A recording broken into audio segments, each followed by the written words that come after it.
मकर संक्रांति का पर्व है। ये कोई मकर संक्रांति ऐसी नहीं पड़ गई, किसी देवता का घर जला था तब जाकर दूसरे घर में प्रवेश किया था, तब मकर संक्रांति हुई थी। एक बहू ने अपने ससुर का आदर नहीं करा था तो पिता ने बेटे के घर में आग लगा दी थी केवल क्रोध में, तब जाकर ये मकर संक्रांति पड़ी थी। कोई ऐसे ही पड़ गई मकर संक्रांति? कह दिया आपने तो कि मकर संक्रांति का दान बड़ा प्रबल होता है, पर उस दान की महत्वता क्या है?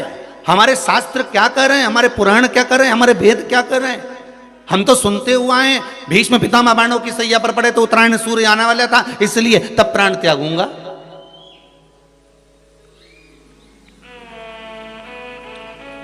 मकर राशि में सूर्य प्रवेश करेगा तब मैं आनंद पाऊंगा, तब मैं दान करूंगा पुण्य। तो आखिर दान की महत्वता इतनी प्रबल कैसे हो गई? वो तिल की महत्वता इतनी प्रबल कैसे हो गई? वो गुड़ की महत्वता इतनी प्रबल कैसे हो गई? कहीं हमारे यहाँ एक भी मैसेज में ये नहीं लिखा हुआ आया होगा कि शक्कर तिल्ली का दान करो, गुड़ तिल्ली का दान करो।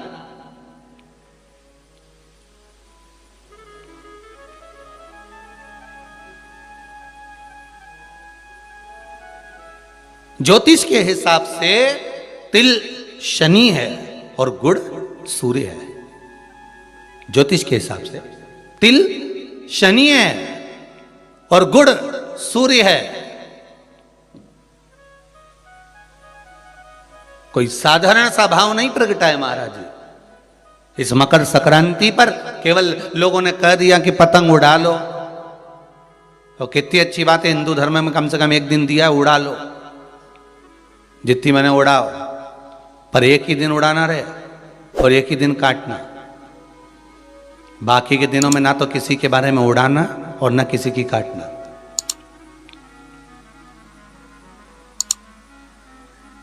मकर संक्रांति का पर्व देखना है तो पुराना उठाकर देखिएगा कि हमारे यहां मकर संक्रांति का भाव क्या व्यक्त करता था, क्या कहता था। ना तो किसी के बारे में उड़ाओ और ना काटो। किसी की बहन बेटी जा रही है उसकी उड़ा दी, कोई का लड़का है तो उसकी उड़ा दी, कोई की सास है तो उसकी, कोई का ससुरा है तो उसकी, कोई गुरु है तो उसकी, कोई ब्राह्मण है तो उसकी, कोई बड़े से बड़ा मठाधीश पीठाधीश संत महात्मा जोगी सन्यासी तपस्वी जिसको तुम जानते तक नहीं, किसी की बहू बेटी को तुम पहचानते तक नहीं, किसी व्यक्ति को तुम पहचानते तक नहीं, एक बार नहीं मिले, बस एक व्यक्ति ने उड़ाई तो इन्हें भी ढील दे के उड़ाई। अब वो एक ने उड़ाई तो तुमने भी उड़ा दिया। अरे हमारे यहाँ तो हिंदू धर्म में एक दिन दिया है मकर संक्रांति का दिन कि खूब छत पर जा उड़ा ले जितनी उड़ाना है, पर किसी की गलत शब्द से मत उड़ाना, किसी के लिए आड़ा टेढ़ा मत बोलना, किसी के लिए ऐसा मत बोल जाना क्योंकि तुम उसको पहचानते ही नहीं हो, बस उसने उड़ाई तुम उसके साथ मिल गए। दे ढील, चरखिल तो तुम ही पकड़े थे। उड़ाए जा उड़ाए जा उड़ाए जा। उन्हें उसकी बेटी के लिए कुछ कहा, 4 लोगों ने मिलकर और कह दिया, 5 लोगों ने मिलकर और कह दिया। किसी के बहू के लिए कहा, एक ने कहा, दूसरे ने फिर कह दिया, 4 ने मिलकर फिर कह दिया। किसी के बेटे के लिए कहा, किसी गुरु के लिए कहा, किसी ब्राह्मण के लिए कहा, किसी संत के लिए कहा, किसी साधु के लिए कहा। किसी ने एक संत पर उंगली उठाई, सबने उड़ाना चालू कर दिया। किसी ने एक गुरुजन पे उंगली उठाई, सबने उड़ाकर चालू कर दिया। हम उड़ा रहे, ना तो जानते ना पहचानते, ना देखा ना भाला, ना कभी उससे मिले ना जाने, बस उसने उड़ाई थी और तुमने जरखिल से ढील देकर उड़ाना चालू कर दिया।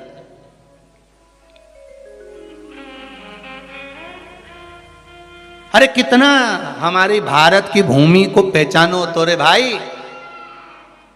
ये वो भारत की भूमि है जहां मोहल्ले में एक दुकान लगी हुई है और एक दुकान की अगर बोनी नहीं होती थी तो दूसरी दुकान वाला अन्न नहीं खाता था।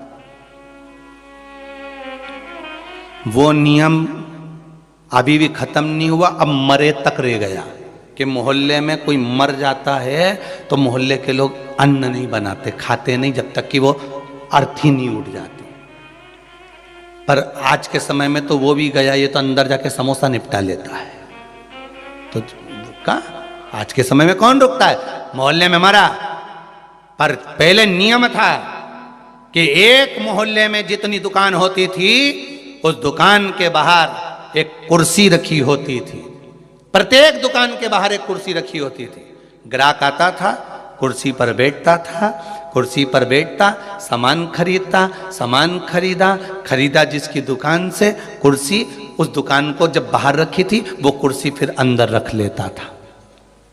अब जिसकी दुकान में कुर्सी अंदर चली जाती थी, उस दुकान पर अगर कोई सामान खरीदने आता था तो जो दुकान का मालिक है वो कहता था भैया ये सामान मेरे पास में नहीं है, सामने वाली दुकान पर है, वहां चले जाओ। सामान इसके पास रहता था पर नहीं देता था, क्योंकि इसको मालूम है कि मेरी बोनी हो गई है पर सामने वाले की बोनी नहीं हुई है, इसलिए वो कहता था सामने वाली दुकान पे मिल जाएगा, मेरे यहाँ नहीं है। जब वो सामने वाली दुकान पर जाता था, कुर्सी पर बैठता था, सामने वाला उस कुर्सी को उठाकर अंदर रख लेता था। फिर कोई उसकी दुकान पर जाता था, भैया ये सामान है क्या, तो क्या हमारे पास नहीं मिलेगा, वो तीसरी दुकान पर मिलेगा, उसके यहाँ भेज देते थे कि वहां चले जा, वहां कुर्सी पर। क्यों? क्योंकि अगर हमारे लाइन में, हमारी पट्टी में, हमारे मोहल्ले में अगर किसी एक दुकानदार का अगर बोनी नहीं हुई, बिक्री नहीं हुई, तो फिर हमारा भोजन करना व्यर्थ है।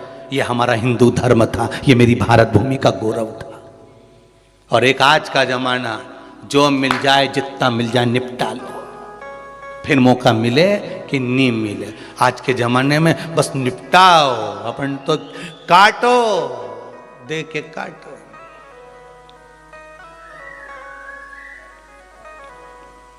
अरे भगवान से भी कहना, पतंग उड़े आकाश माने, डोर थारा हाथ मां, ओ वल्लभ मारी पतंग ऊंची राख जो।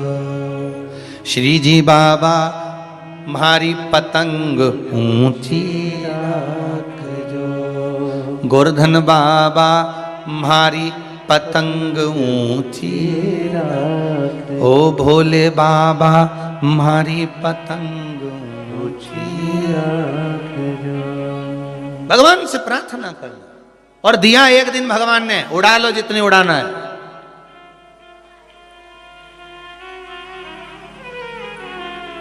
उड़ा लो।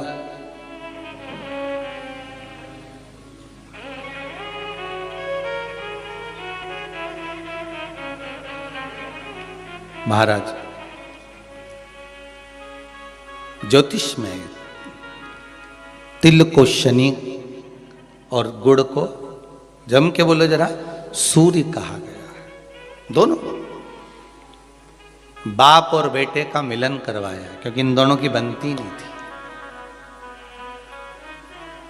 शनि की सूर्य से ना बने, सूर्य देव की शनि देव से ना बने, दोनों का मिलन है, दोनों का मिलन। महाराज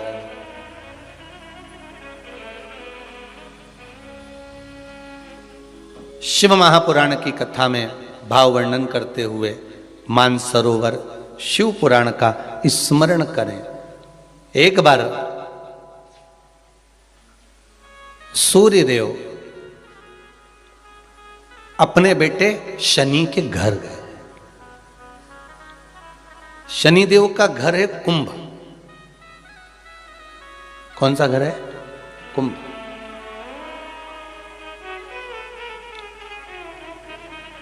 एक सरल भाषा में लेना, घर में अगर ससुर आए, घर में घर का बुजुर्ग आए, बड़ा आए, तो उसका आदर होना चाहिए कि नहीं होना चाहिए। हमारी शिव महापुराण की कथा तो यहां तक कहती है कि आपकी उम्र से अगर कोई बड़ा आ रहा है तो आपको खड़े हो जाना चाहिए। यहां तक शास्त्र कह रहा है। कोई आदरणीय आ रहा है, कोई गुरुजन आ रहा है, कोई साधु जन, कोई सन्यासी, तपस्वी, साधक, उपासक, ब्राह्मण जन, घर के कोई बड़े, माता पिता, ताऊ ताई, चाचा चाची, जो घर के बड़े आ रहे हैं, अगर कोई वयो आ रहा है, कोई वृद्ध आ रहा है, अपने केवल घर के ही नहीं बाहर का भी अगर कोई बड़ा है, आदरणीय है, सत्कार वाला है, सम्मान वाला है, तो उठ के खड़े हो जाना चाहिए।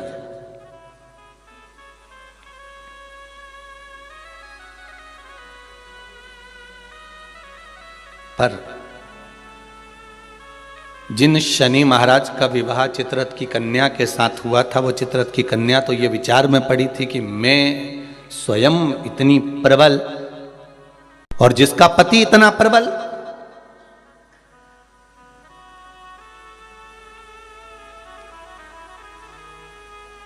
जीवन में कभी अहंकार मत करना। एक बात बहुत बहुत ध्यान रखना साहब, ये जो क्रम है ना, बाहर बहुत प्रसन्न नजर आते हैं, वो भीतर से बहुत रोए हुए होते हैं।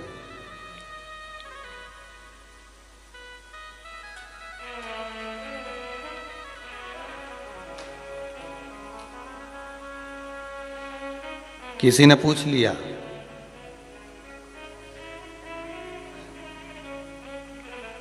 एक बात तो बताओ गुरुजी कि ये शनि महाराज इतना गुस्सा क्यों करते हैं? दुकान पे सेठ जी इतना गुस्सा क्यों करते हैं? रोज करते हैं क्या? जम के तो बोलो, रोज करते हैं सेठ जी दुकान पे गुस्सा? जितने लोग आस्था पर कथा सुन रहे हो, मोबाइल पर सुन रहे हो, बड़े ध्यान से सुनना। सेठ जी रोज दुकान पे गुस्सा करते हैं क्या? सर रोज ऑफिस में गुस्सा करते हैं क्या? प्रतिदिन करते हैं क्या? नहीं। कभी कभी सेठ जी को गुस्सा आता है, कभी कभी जो सर हैं उनको गुस्सा आता है, कभी कभी आता है।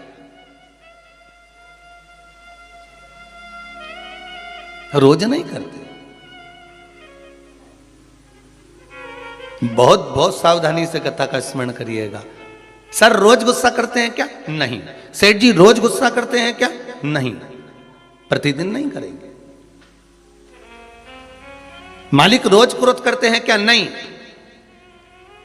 अगर ऑफिस में सर क्रोध कर रहे हैं, ऑफिस में सर क्रोध कर रहे हैं, दुकान पर सेठ जी क्रोध कर रहे हैं, मालिक अगर क्रोध कर रहा है तो रोज नहीं करता। वो कब करता है? जब घर में उसकी कुछ अनबन थोड़ी बहुत, परिवार में भी सबसे अनबन हो तो भी इतना गुस्सा नहीं करेगा। पर वो जगदम्बा के साथ जब अनबन होती नहीं बेरू की, तब फिर तो बिल्कुल फिर कोई नहीं चलेगा।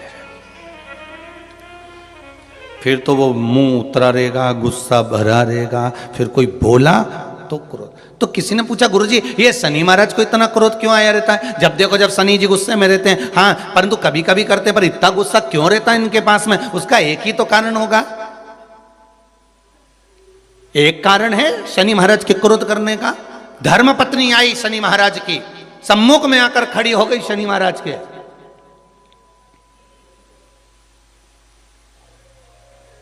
और अपने कार्य में शनि महाराज लगे रहे। माना आप व्हाट्सएप चलाओ, पर घरवाली खड़ी है तो थोड़ा सावधानी से एक बार मुंह से बात तो कर लो।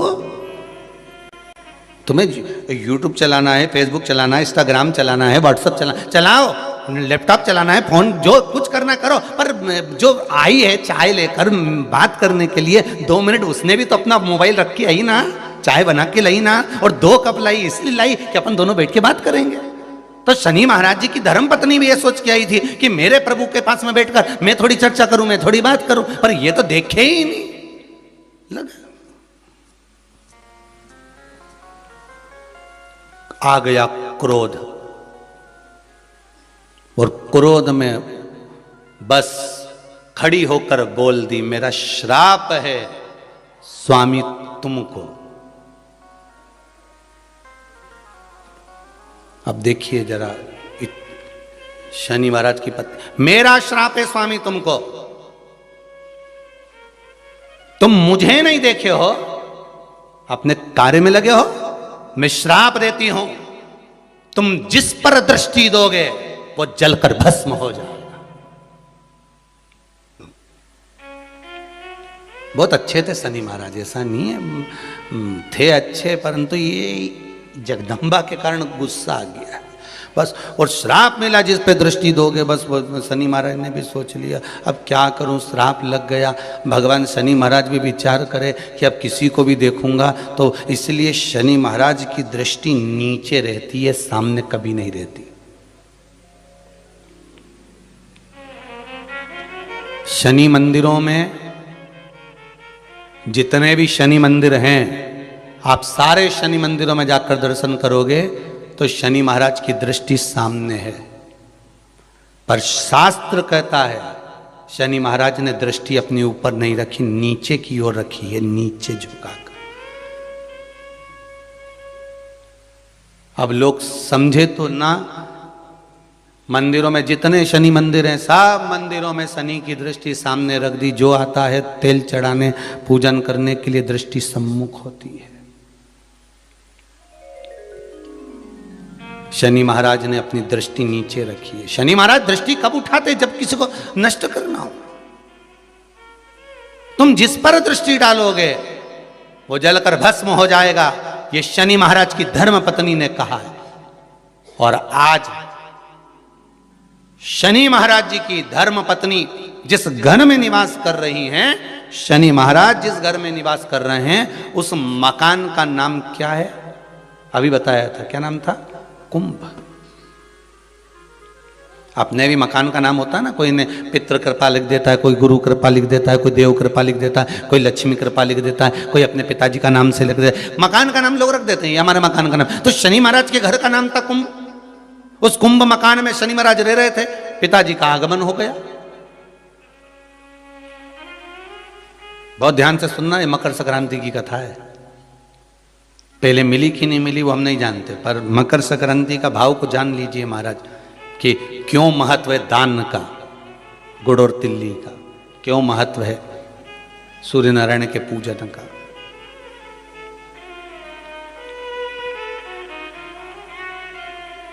महाराज, शंभु शरणे पड़ी मांगू घड़ी रे घड़ी, दुख काटो दया करी ने दर्शन आपो। हे शिव करुणा सागर भगवान ओघड़दानी त्रिकालदर्शी शंकर की कथा कर रही है।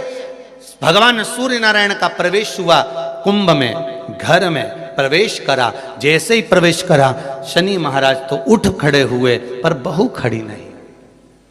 घर का अगर कोई बड़ा आए, आदरणीय आए, सम्माननीय आए, तो उसको आदर देना चाहिए, सत्कार करो।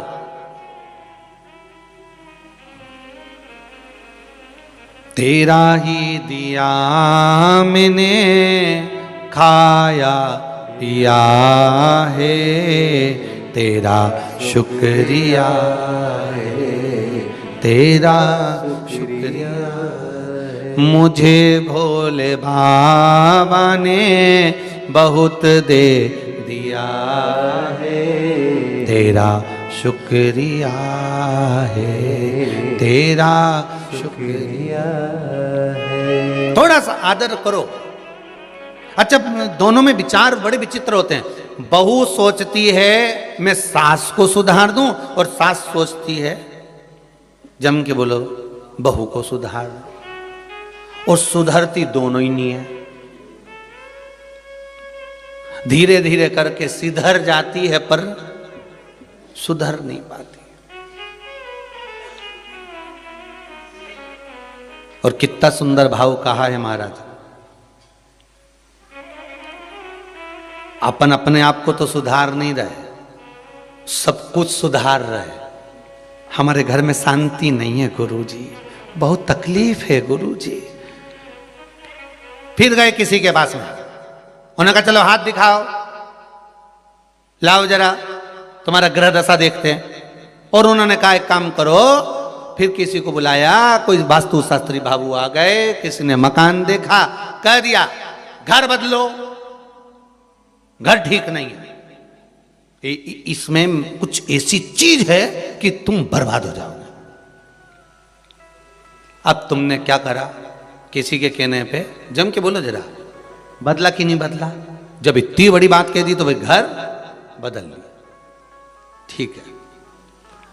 अब वो घर बदल के किराए का मकान में चले गए, और किराए के मकान में 20,000 रुपये महीना लगना चालू हो गया। अभी तक वो लग नहीं रहा था ना। अब वो 20,000 रुपये महीना किराए के मकान में लगना चालू हुआ, और जो 20,000 रुपये लगना चालू हुआ, थोड़े दिन तक तो थोड़ा लगा कि हाँ थोड़ी शांति है।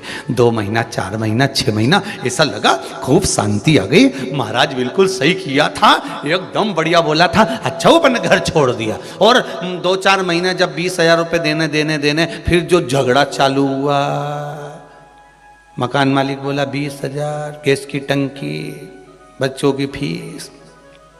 फिर जो जैसे कल कथा में था ना, गौरी कुंड पे उफान, गंगा जी का जल, बस वैसा उफान जो आया।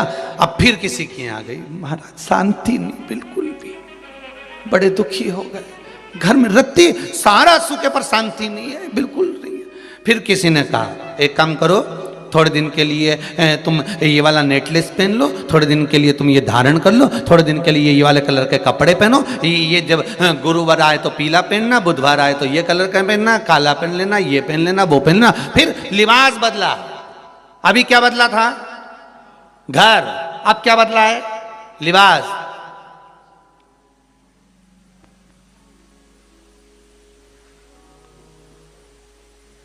थोड़े दिन अच्छा लगा क्योंकि कपड़े चेंज हो गए, मॉल पे से नए आ गए, तो अभी दुखी भी नहीं होंगे क्योंकि अच्छा लगना। फिर 4-6 महीने निकले, 8 महीने, 1 साल निकला। उसके बाद फिर किसी माँ बड़े दुखी हो गए, बड़ी तकलीफ है। क्या हुआ? क्या? बस पूछो ही मत, व्यापार में भी बड़ी तकलीफ है, घर में भी है। फिर किसी ने कह दिया तुम्हारे रिश्तेदार तुम पे कुछ करवा रहे हैं। फिर तुम्हारे रिश्तेदार कर रहे हैं। अब क्या करा इसने? रिश्तेदारी छोड़ दी, क्योंकि महाराज जी ने कहा था रिश्तेदार करवा, रिश्तेदारी छोड़ दी। अब अभी क्या बदला था? सबसे पहले जम के बोलते जाओ, घर बदला, फिर लिबास बदला, फिर रिश्ते बदल दिए। अब थोड़े दिन किसी से फोन पे बात नहीं हो रही, किसी से बातचीत बंद हो गई। अब ऐसा लग रहा वही करा रही थी, अब तो अच्छी, हमारी तबीयत भी अच्छी हो गई। अब 2, 4, 8, 15 दिन, 1, 2 महीना, 4 महीना, 6 महीने अच्छे रहे, फिर मालूम पड़े तकलीफ आ गई। फिर किसी ने कह दिया, किसी क्या गया, क्या हुआ? वो तुम्हारा जो सहेली है ना और वो दोस्त है ना तुम्हारा, बहुत वही सब कुछ कर रहा है। अब बचा कुछ दोस्त बचे थे, सहेली बची थी, तो पहले क्या बदला? घर। फिर क्या बदला? लिबास। फिर क्या बदला? रिश्ते।